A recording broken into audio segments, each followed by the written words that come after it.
আসসালামু আলাইকুম, welcome to my channel Dhaka tailors ভিডি।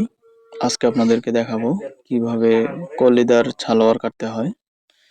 মনোযোগ সহকারে দেখবেন, ইনশাল্লাহ একটা ভিডিওর মাধ্যমে আপনারা শিখতে পারবেন।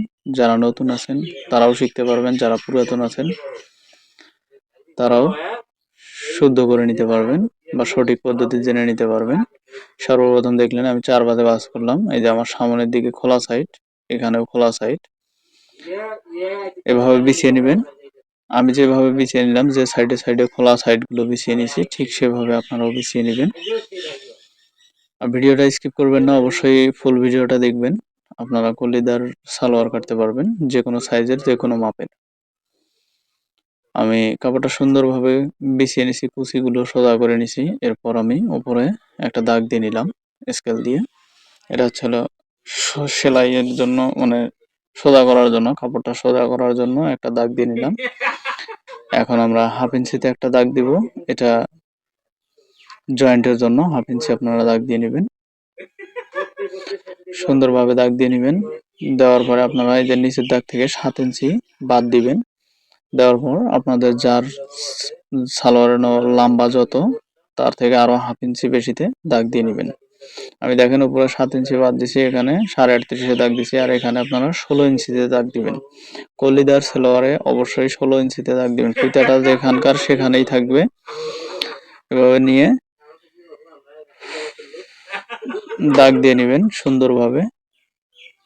দাগ দিয়ে নেওয়ার পর দেখেন এখানে আমি পায়ের মুখ যত নিব, আমি নিব 12 ইঞ্চি, 6.5 নিয়ে নিছি হাফ ইঞ্চি সেলাইয়ের জন্য। যত নিবেন তার অর্ধেক। এভাবে সুন্দর করে স্কেল দিয়ে টেনে নেবেন। যাদের স্কেল নাই তারা ফিতে দিয়ে সুন্দর করে হালকা একটু রাউন্ড দিবেন, যেহেতু কলিদার সালোয়ার সবসময় লুজ হয়। আর এখানে আপনারা এই যে আমি 12 ইঞ্চিতে দাগ দিলাম, আপনারা সাইজ অনুযায়ী যারা মোটা এদিকে 9 ইঞ্চিতে দাগ দিলাম, এখানেও 9 ইঞ্চিতে দাগ দিয়ে নিলাম। যারা 40 ইঞ্চি বডি তাদের জন্য 12 ইঞ্চি নেবেন, যাদের 40 ইঞ্চির নিচে তাদের জন্য 11 ইঞ্চি নেবেন। আর এদিকে 9 থাকবে, এদিকে 9 থাকবে। আর যারা আরো অত্যাধিক মোটা তাদের জন্য আপনারা 12.5 13 ইঞ্চি পর্যন্ত কোমরের পট্টিটা নিতে পারেন। আমি দেখেন একটা বক্স তৈরি করে নিলাম। সুন্দরভাবে আপনারা বক্স দাগগুলো টেনে নেবেন আর সুন্দর করে কেটে নেবেন, সমান করে, যাতে আঁকা বাঁকা না হয়। আমরা সচরাচর দেখি যেমন তেমন ভাবে কাপড় বিছিয়ে নেই আর কাটিং করি, এক্ষেত্রে দেখা যায় যে অনেক পাশে সমস্যা হয়ে দাঁড়ায়। কুচি থাকে, মাপের এলোমেলো হয়ে যায়। এই জন্য সুন্দর করে বিছিয়ে নেবেন আর সুন্দরভাবে কাটিং করবেন। আর আমার চ্যানেলে অনেকগুলো কাটিং ভিডিও দেওয়া আছে, আপনারা সাথে থাকবেন, নতুন নতুন ভিডিও পাবেন। আপনারা দেখতে পাচ্ছেন আমি কাটিং করতেছি। এরপর দেখাবো কল্লি কাটার সহজ নিয়ম। এখানে কল্লি কেটে দেখাবো। আপনারা দেখতে পাচ্ছেন যে আমি বেলটাও এখান থেকে কেটে নিলাম। আপনারা ঠিক এভাবেই কাপড় বিছাবেন এবং এভাবেই বেলটা বের করে নেবেন, তাহলে কোনো রকম ঝামেলা ছাড়া আপনারা বেল্টের কাপড় এবং সালোয়ার কাটতে পারবেন। এখানে আমার 2.5 গজ পরিমাণ কাপড় আছে, সরি 2 গজ 4 গিরা পরিমাণ কাপড় আছে। এটা দিয়ে আমি কেটে নিলাম।